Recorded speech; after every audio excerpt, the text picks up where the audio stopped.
High school Hindi के सभी विद्यार्थियों का हिंदी की कक्षा में स्वागत है। मैं डॉक्टर बीरेंद्र शुक्ल। आज हम गद्य खंड के अंतर्गत चौथा पाठ लेकर आए हैं। आपका चौथा पाठ है भारतीय संस्कृति, गद्य खंड के अंतर्गत। तो सबसे पहले हमें लेखक का जीवन परिचय देखना है। इस पाठ के लेखक हैं डॉक्टर राजेंद्र प्रसाद। डॉक्टर राजेंद्र प्रसाद, जैसा कि आप जानते हैं कि हमारे देश के प्रथम राष्ट्रपति थे। स्वाधीनता के बाद हमारे देश के प्रथम राष्ट्रपति बने डॉक्टर राजेंद्र प्रसाद। वे एक विद्वान राष्ट्रपति थे।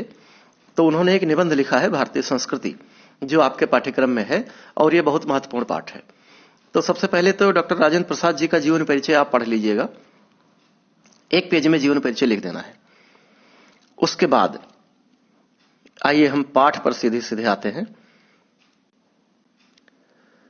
कि जैसा कि आप जानते हैं कि गद्यांश पूछा जाएगा आपसे और गद्यांशों पर आधारित 3 प्रश्न रहेंगे। उन तीनों प्रश्नों का उत्तर देना है। तो हम पहले गद्यांश देखते हैं, उसके बाद तीनों प्रश्न देखेंगे। देखिए, पहला गद्यांश देखिए। पहला गद्यांश है प्रश्न नंबर 1, जो करके दिखा है कि अगर असम की पहाड़ियों में वर्ष में 300 इंच वर्षा मिलेगी तो जैसलमेर की तप्त भूमि भी मिलेगी, जहां साल में 2-4 इंच भी वर्षा नहीं होती। कोई ऐसा अन्न नहीं जो यहां उत्पन्न न किया जाता हो, कोई ऐसा फल नहीं जो यहां पैदा न किया जा सके, कोई ऐसा खनिज पदार्थ नहीं जो यहां के भूगर्भ में न पाया जाता हो, और न कोई ऐसा वृक्ष अथवा जानवर है जो यहां फैले हुए जंगलों में ना मिले। यदि इस सिद्धांत को देखना हो तो आबो हवा का असर इंसान के रहन सहन, खान पान, वेशभूषा, शरीर और मस्तिष्क पर पड़ता है तो उसका जीता जागता सबूत भारत में बसने वाले भिन्न भिन्न प्रांतों के लोग देते हैं। यह रहा गद्यांश। अब गद्यांश पर आधारित 3 प्रश्न है। प्रस्तुत गद्यांश के पाठ और लेखक का नाम लिखिए। दूसरा प्रश्न है रेखांकित अंशों की व्याख्या कीजिए। और तीसरा कि भारत के भिन्न भिन्न प्रांतों के लोग क्या प्रमाण देते हैं। देखें, ये जो आपका अभ्यास जो मैं करा रहा हूं, इसमें भारत की भूमि की क्या विशेषता है, एक प्रश्न और है। लेकिन परीक्षा में आपसे 3 ही प्रश्न पूछा जाएगा। तो अभ्यास के लिए जितने प्रश्न हो उतना बेहतर है, लेकिन परीक्षा में सिर्फ आपको 3 प्रश्नों के उत्तर देने हैं। प्रत्येक प्रश्न 2 नंबर का होगा, और अगर आपने 2-3 लाइनों में इसका उत्तर लिख दिया तो 2 के 2 पूरे नंबर आपको मिल जाएंगे।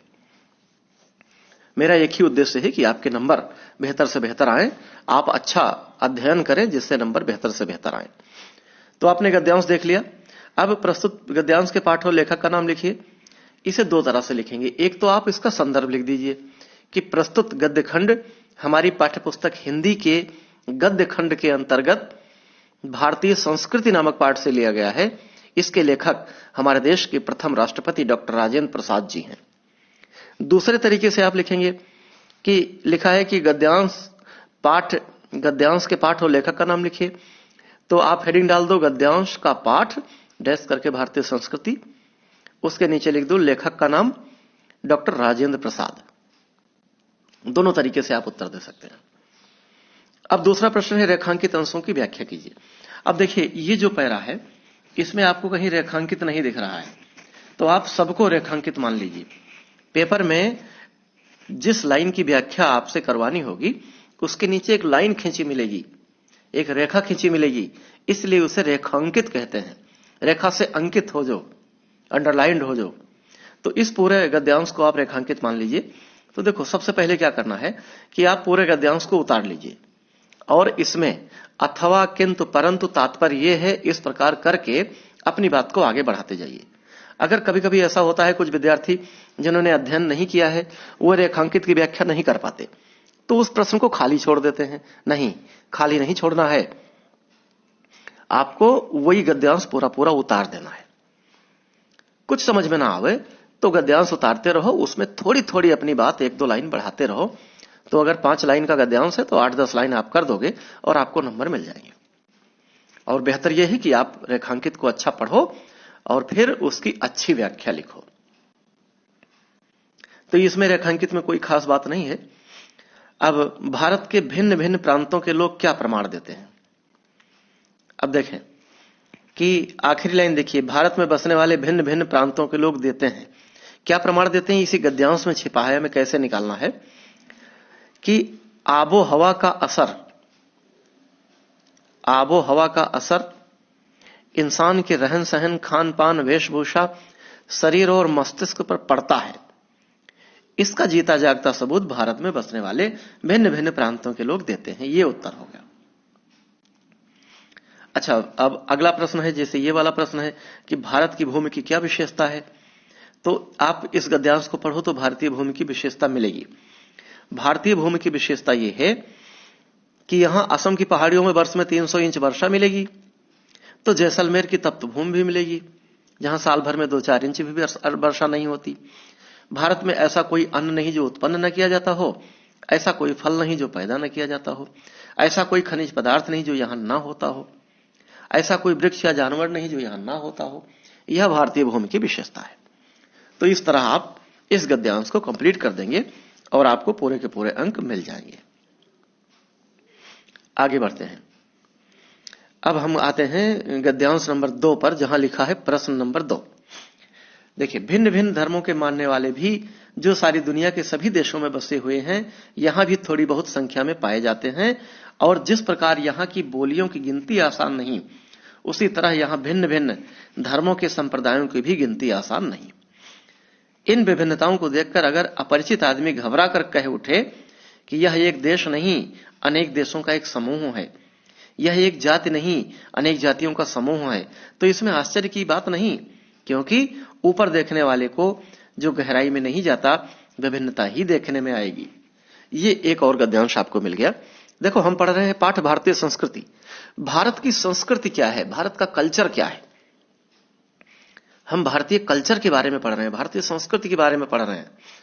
तो बहुत खूबसूरत पाठ है ये, जो हमारे देश के प्रथम राष्ट्रपति डॉक्टर राजेंद्र प्रसाद थे, बड़े विद्वान विचारक थे, दार्शनिक थे। इस पाठ को आप सबसे पहले पूरा पढ़ जाइए अपनी पुस्तक से। आपकी हिंदी की जो पाठ्य पुस्तक है, जो टेक्स्ट बुक है आपकी, उसको भारतीय संस्कृति नामक पाठ पूरा पढ़ जाइए, पूरा, और 1 से 2 बार पढ़ लीजिए।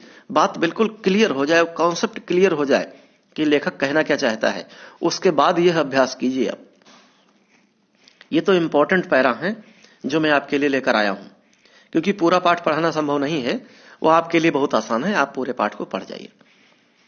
अब दूसरा देखिए प्रश्न, देखिए, प्रस्तुत गद्यांश के पाठ और लेखक का नाम लिखिए। बात वही हो गई, गद्यांश के पाठ का नाम भारतीय संस्कृति और लेखक का नाम डॉक्टर राजेंद्र प्रसाद। रेखांकित अंशों की व्याख्या कीजिए। आप तो इन चारों लाइनों को रेखांकित समझ लीजिए, चारों पांचों लाइनों को रेखांकित समझ लीजिए। हालांकि पेपर में 1 या 2 लाइन की रेखांकित की व्याख्या कराने को आएगी। तो देखिए, बहुत आसान सी बात है कि लेखक कहता है कि भिन्न भिन्न धर्मों के मानने वाले लोग जो सारी दुनिया के देशों में बसे हुए हैं, भारत में भी थोड़ी बहुत संख्या में पाए जाते हैं। अर्थात हमारे देश में सभी धर्मों के लोग पाए जाते हैं, और यहां की बोलियों की गिनती आसान नहीं है। जब सभी धर्मों, सभी पंथों, सभी संप्रदायों के लोग हैं, तो तमाम धर्म होंगे, तमाम मत होंगे, तमाम संप्रदाय होंगे, उन सबकी तमाम भाषाएं होंगी, कई बोलियां होंगी, उनकी अलग संस्कृति होगी। तो यहां भाषाओं, बोलियों की गिनती आसान नहीं है। और इस तरह की विभिन्नताओं को देखकर अगर कोई अनजान आदमी जो कि बाहर से आता है, अगर वो देश का भ्रमण करे, तो वो कहेगा, अरे ये तो एक देश नहीं है, बल्कि कई देशों का एक समूह है, क्योंकि यहां तो प्रत्येक धर्म के लोग मिलते हैं, प्रत्येक जाति के लोग मिलते हैं, प्रत्येक भाषा बोलने वाले लोग मिलते हैं। तो अपरिचित आदमी तो घबरा जाएगा और कहेगा कि ये तो अनेक जातियों का समूह है, अनेक धर्मों का समूह है। तो ये तो ऊपर से देखने में एक है, आंतरिक विभिन्नताएं बहुत ज्यादा हैं। यही तो हमारे देश की सांस्कृतिक विविधता है, अनेकता में एकता, इसीलिए तो कहते हैं। जैसे खरबूजा देखिए, बाहर से अलग अलग होता है लेकिन अंदर से एक होता है, उसी तरह हमारा देश है। अब तीसरा प्रश्न, भारत के संबंध में कौन सी बात आश्चर्य की नहीं मानी जाती। अगला प्रश्न, भिन्न भिन्न धर्मावलंबी किस देश में बसे हुए हैं।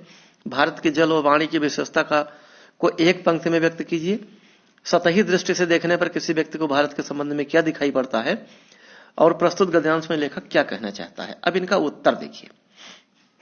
रेखांकित की व्याख्या तो आपने देख ली है।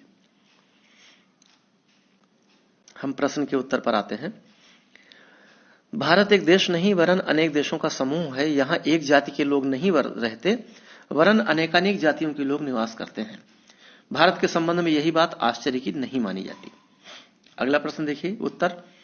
भिन्न भिन्न धर्मों को मानने वाले भले ही कम संख्या में हों, लेकिन भारत के में विश्व के सभी धर्मों को मानने वाले पाए जाते हैं। भारत के जल और वाणी की विशेषता को व्यक्त करते हुए एक पंक्ति कही जा सकती है कि कोस कोस पर बदले पानी, चार कोस पर बानी। बहुत अच्छी लाइन लिखी है, कोस कोस पर बदले पानी, चार कोस पर बानी। मतलब प्रत्येक कोस, कोस एक लंबाई की इकाई है।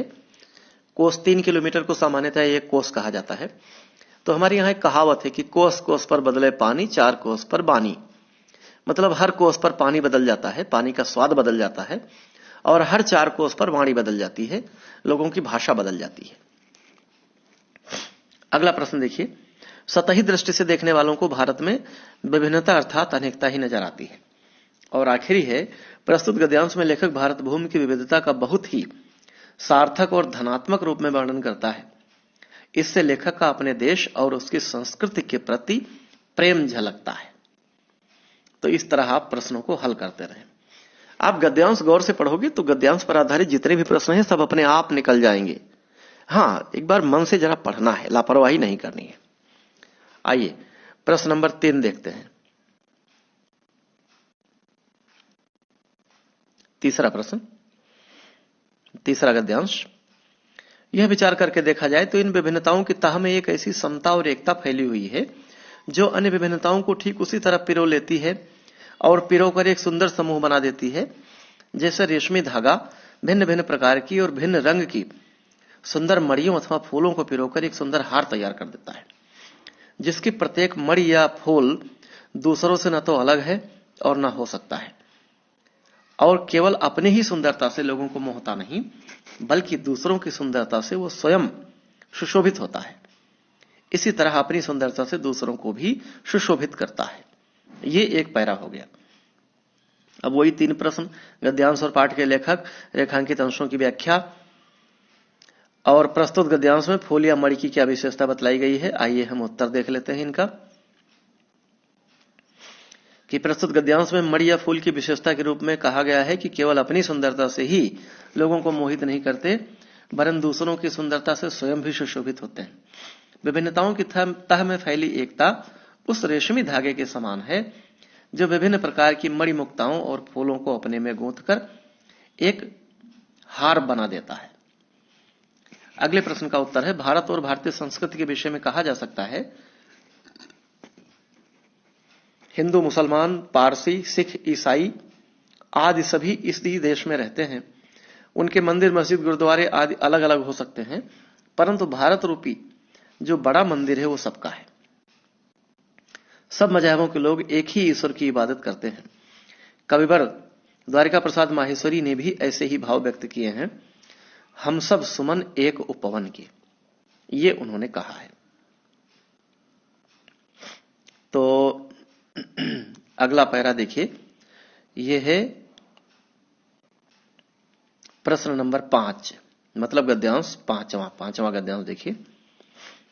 आज हम इसी निर्मल, शुद्ध, शीतल और स्वस्थ अमृत की तलाश में हैं, और हमारी इच्छा, अभिलाषा और प्रयत्न यह है कि वह इन सभी अलग अलग बहती हुई नदियों में अभी भी उसी तरह बहता रहे और इनको वह अमर तत्व देता रहे जो जमाने के हजारों थपेड़ों को बर्दाश्त करता हुआ भी आज हमारे अस्तित्व को कायम रखे हुए है और रखेगा। अब तीनों प्रश्नों के उत्तर देख लीजिए। एक प्रश्न है, कवि इकबाल की उक्ति का अपने शब्दों में अर्थ लिखिए। तो ये तीनों चारों प्रश्न आपने देख लिए। अब हम उत्तर की तलाश करते हैं। उत्तर कहां है? एक ये है कि प्रसिद्ध शायर इकबाल का कहना है कि जाने कितनी बार इस देश पर बाहरी लोगों द्वारा आक्रमण किए गए और अनगिनत बार यह देश आक्रमणकारियों की धर्मांधता का शिकार हुआ, किंतु यहां एक ऐसा तत्व अवश्य विद्यमान रहा है जिसके बल पर भारतीय संस्कृति का अस्तित्व आज तक बना हुआ है। वो मोहम्मद इकबाल जी जो शायर थे, बाद में बंटवारे के बाद पाकिस्तान चले गए, या ये कह लीजिए कि भारत पाकिस्तान के बंटवारे में उनका प्रमुख हाथ था, क्योंकि ये उन्हीं की संकल्पना थी कि पाकिस्तान एक अलग राष्ट्र बने, और फिर जिसे जिन्ना ने साकार रूप दिया था। तो चौधरी रहमत अली और अल्लामा इकबाल जिन्हें कहा जाता है, इन दोनों ने मिलकर देश के विभाजन का सूत्र रचा और जिन्ना ने जैसे साकार किया। तो उन्होंने लिखा है कि यूनान मिस्र रोमा सब मिट गए जहां से, बाकी मगर है अब तक नामो निशान हमारा। कुछ बात है कि हस्ती मिटती नहीं हमारी, सदियों रहा है दुश्मन दौरे जमा हमारा। ये शायर मोहम्मद इकबाल ने कहा था। वो शायर बहुत अच्छे थे, लेकिन शायद व्यक्ति उतने अच्छे नहीं थे जिन्होंने देश के विभाजन में अपनी जिम्मेदारी निभाई। खैर, ये ऊंची बातें हैं। तो आपने इस प्रश्न का उत्तर देख लिया होगा। आगे बढ़ते हैं।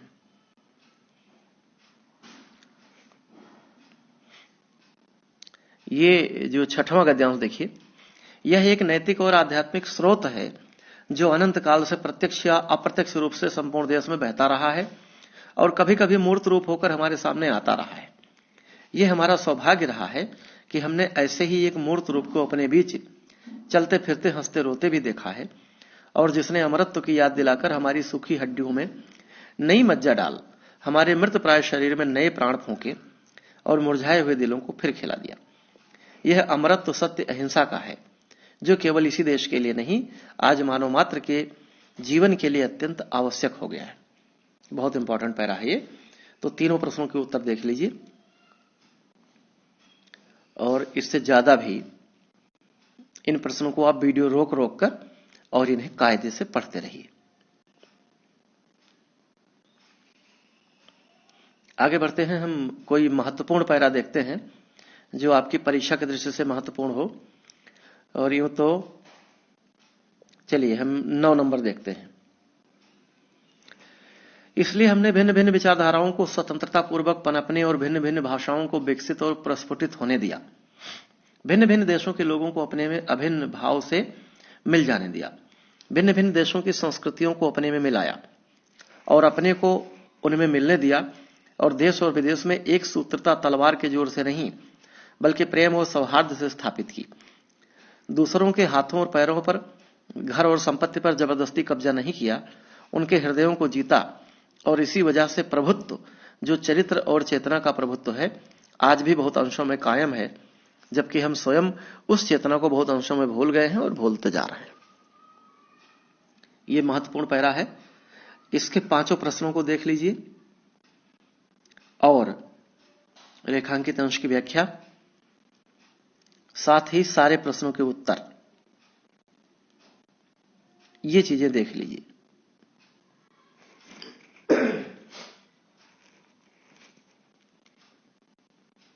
आगे हम आखिरी पैरा लेते हैं। यूं तो पूरा पाठ बहुत महत्वपूर्ण है, लेकिन समय की भी अपनी सीमा है, तो मैं आखिरी पैरा आपको बताता हूं।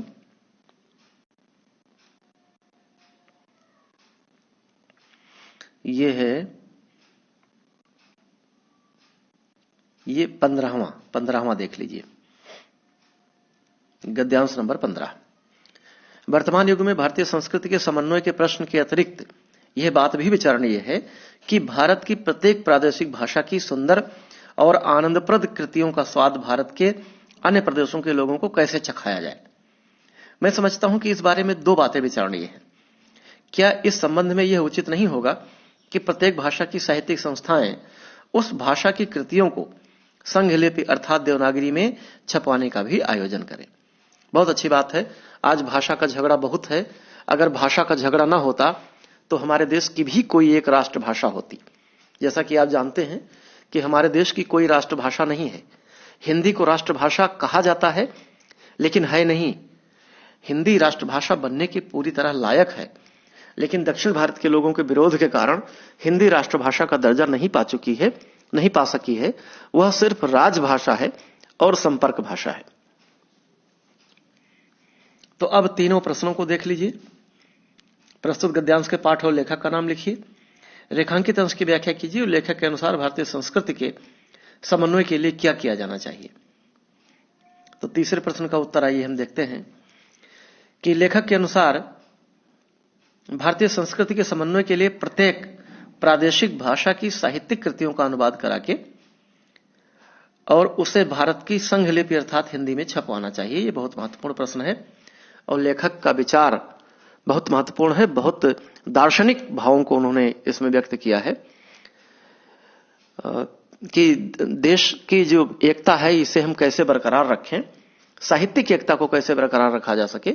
इसके लिए उन्होंने एक सुझाव दिया है कि हमारे देश में चूंकि बहुत सी भाषाएं हैं और हर भाषा में बहुत अच्छी अच्छी रचनाएं हैं। अब मान लीजिए कोई मलयालम, तेलुगु, तमिल, इस भाषा का जो लेखक है, जो कवि है, उसने बहुत अच्छी रचना लिखी, लेकिन हम हिंदी वाले उसके स्वाद को नहीं चख पाए, उस पुस्तक को नहीं पढ़ पाए। तो लेखक कहना चाहता है कि उसे हिंदी में जरूर छपवाएं और हिंदी की रचनाओं को तमिल, तेलुगु, मलयालम और जो अन्य डोगरी, अन्य जो भारतीय भाषाएं हैं उनमें छपवाया जाए, जिससे प्रत्येक भाषा के लोग उस साहित्य का आनंद उठा लें। तो इस तरह हमने भारतीय संस्कृति नामक पाठ, जिसके लेखक हमारे देश के प्रथम राष्ट्रपति डॉक्टर राजेंद्र प्रसाद थे, उसे पढ़ लिया है। आप प्रत्येक पाठ को पहले अपनी पुस्तक से ठीक से पढ़ लीजिए और उसके बाद जो महत्वपूर्ण गद्यांश है वो मैंने आपको पढ़ा दिया है। मेरे साथ पढ़ते जाइए, गद्यांश को हल करते जाइए। आपको अभ्यास हो जाएगा कि गद्यांश का हल कैसे करना है, 3 प्रश्नों के उत्तर कैसे देकर हमें पूरे के पूरे 6 नंबर कैसे लेने हैं। मान लीजिए इनमें से कोई नहीं आता है, जरूरी नहीं है कि इनमें से कोई आ ही जाए, तो भी अगर आपका अभ्यास है तो कोई भी गद्यांश आएगा, आप उसका उत्तर बहुत कायदे से देकर पूरे के पूरे अंक प्राप्त कर लेंगे। तो आज यहीं तक। अगर मेरी बात आपको अच्छी लगी हो तो मेरे चैनल को सब्सक्राइब जरूर कर दीजिएगा और लाइक और शेयर भी कर दीजिएगा अपने अन्य साथियों के पास। और जल्दी ही अगले अध्याय के साथ मिलते हैं। तब तक के लिए जय हिंद।